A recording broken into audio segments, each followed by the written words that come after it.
కార్మికులందరూ కూడా ముక్తకంఠంతో సంక్రాంతి పండగకి బకాయి ఉన్న జీతాలు చెల్లించాలని ఏకైక నినాదంతో కార్మికులందరూ గత నెల నుంచి మేనేజర్ డైరెక్టర్ గారిని కలవడం, ఆయన మీకు ఎందుకు తప్పనిసరిగా పండగ ముందుగానే పేమెంట్ వేయిస్తాను, ఎమ్మెల్యే గారితో మాట్లాడాను, మాడుగుల ఎమ్మెల్యే గారితో మాట్లాడాను, చోడవరం ఎమ్మెల్యే గారితో మాట్లాడాను, సీఎం రమేష్ గారితో కూడా మాట్లాడాను, డైరీ వారు మన దగ్గర మాట్లాడేటువంటి మొలాసిస్ తాలూకు డబ్బులు వేస్తానని చెప్పి ఆ డబ్బులు వేస్తారు.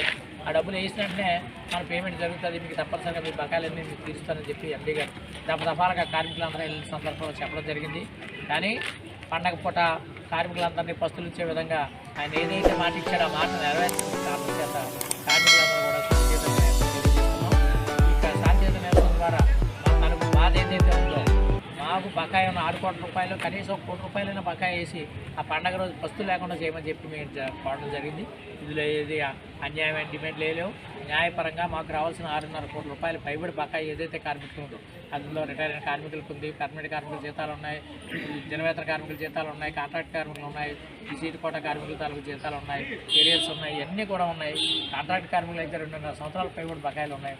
అవి తీర్చమని చెప్పి మేము అడుగుతున్నాం.